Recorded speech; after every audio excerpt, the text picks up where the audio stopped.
This is the Ben Mulroney Show, and we are going to continue with our great conversation with our two friends and guests, Regan Watts and Andy Gibbons, on This Week in Politics, the Wednesday edition. Andy, I interrupted you sadly because we had to pay some bills.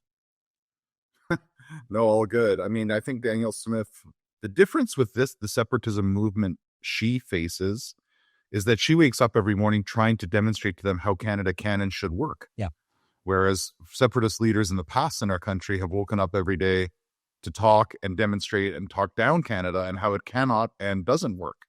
So I wish the media would pay more attention to the comments she makes about how Canada can work, her encouragement of Mark Carney, her kind words about Mark Carney. That's a nation building posture, but she has to manage these legitimate irritants. Regan, how do you see it? And if it was a fish in Newfoundland or any other sector, it would be covered very differently. So, Ben, I don't have much to add to what Andy has to say. I think the Premier of Alberta, and have thought this for some time, has been an exceptional politician. She's very much in tune with her constituents. She runs more or less a fairly well-run government. There's always issues that come up from time to time, but she, on the operational sense, she's a very good premier.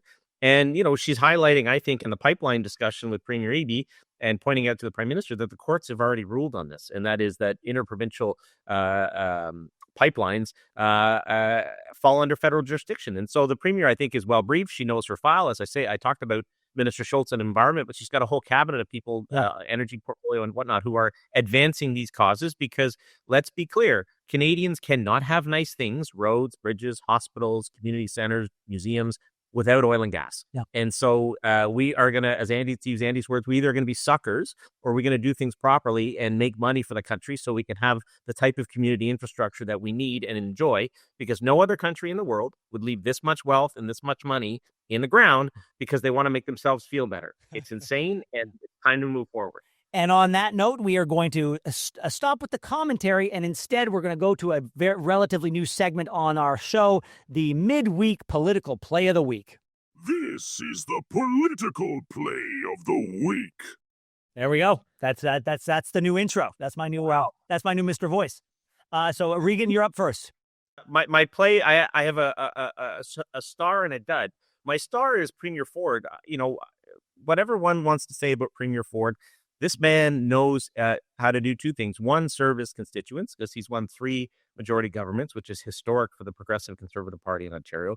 And 2, he knows how to get a headline and cut through the noise. And his comments this week, I thought about Crown Royal and Spiridov and how he's defending Ontario industries. I just think reflect a guy who's very much in touch with his populace. He's unorthodox. He may not be everybody's cup of tea, but my goodness, does he know who he represents? And so my star of the week goes to Doug Ford. My dog of the week, I have to say, and I hope your team can pull up the footage of this, is Mayor Olivia Chow. I don't know if anybody saw her Instagram post from yesterday where she threw a bat basically from the front doors of City Hall to almost where the Nathan Phillips Square pond is.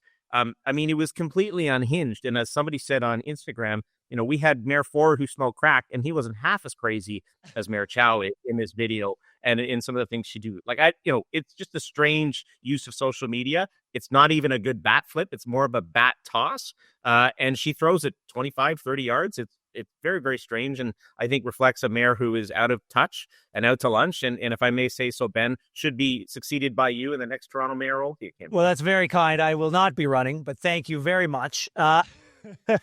But no, listen, there's been a whole bunch of missteps as far as I'm concerned from Olivia Chow and City Hall. I don't hold her responsible for that nonsense that from Nuit Blanche, where those massive posters were put up that said English is a second language. And on the eve of October 7th, there was a big sign right underneath her office that said, beauty is resistance. Like, this is amen, Ben. But we've had mayors who know how to throw a football and shoot a hockey puck. That was some sort of warlike toss of that baseball bat from the front doors of City Hall to the pond. And I really hope your producers can find the footage, because it's completely unhinged. Andy, your turn. Well, just on Chow quickly. What on earth is she doing between her description of her taco bar and her taco parties and Yeah. this. Oh, yeah. bad- So people taco night. it's just like a bad Veep episode or something. I don't know what is going on with that.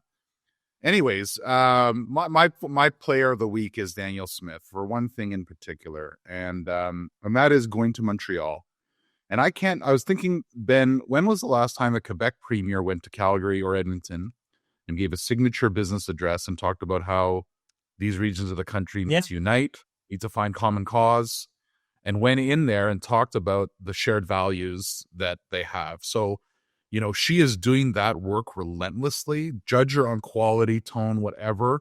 But that in and of itself is a real act of unity, and she deserves credit for that. And I honestly, I am biased. I'm a fan of hers. I think she's an excellent political leader.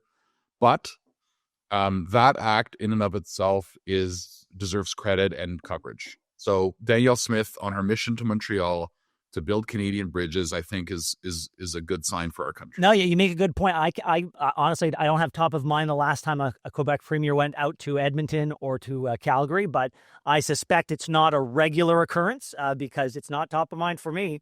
Let's continue with this. What do we think? As far as I'm concerned, I'm glad that the saga of the trucker convoy can be put behind us. It's been going on for far too long. There's been the whole thing's left a bad taste in my mouth, but at the very least, I can now rinse it out and move on. And I'm glad to see that these two people who were the face of it, I believe, have paid for their sins many times over. And I'm glad that it's not going to result in spending any more time confined behind bars. Regan, what do you think? I agree with that sentiment, Ben, and I think Tim Ehrlich and the others who were involved with the convoy, I believe, had been unfairly persecuted, including those who sent money to the convoy to support them. Whether it was $20 or $200, it was a crazy time in our country's history. It's unfortunate we've never gone back to look at what happened, not just at the convoy in a meaningful way, although there was that briefly politically motivated commission. But we've never looked back at COVID from start to finish. And I think I was pleased to see that the defendants were not sentenced to extreme cases of time behind bars. I think it's great that we didn't have any politicians commenting on judicial decisions yesterday. I thought it was ridiculous when the Conservatives did it prior to the sentencing hearing. And I think we should all be able to move on and appreciate that justice has been served. But we should not forget what happened to those patriots in Ottawa who carried their voice.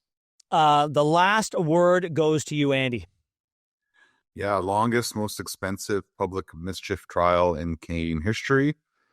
I was shocked that they were convicted. The testimony that they worked with police every day. Anyways, we don't need to relitigate the issues. I think common sense finally prevailed, Ben, because it's, their sentencing is in light of the national conversation we're having about illegal immigrants and their sentencing and the bail reforms not happening, and sending these people to jail for that would have been incomprehensible to people who hate them. Exactly. And I get that there was some forces at play that wanted to make an example out of these two, but in the interim, over the course of years, as this example was being made, we saw our criminal justice system become more and more permissive towards some of the worst and most egregious crimes around. And so you had this divergence of these two people on trial for 3-4 years who could have been facing 7 years in prison, and a rotating door of some of the worst criminals out there never seeing the inside of a jail cell. And that dichotomy, I think, was too much for the system. They had to let these guys go. Guys, I got to let you go, but I want to thank you both for joining us, and enjoy the rest of your week. We'll talk to you soon. Go Jays, go. Go Jays, go. Thanks so much for watching the show. Now, if you enjoyed what you saw, hit that subscribe button so you never miss another episode of The Ben Mulroney Show.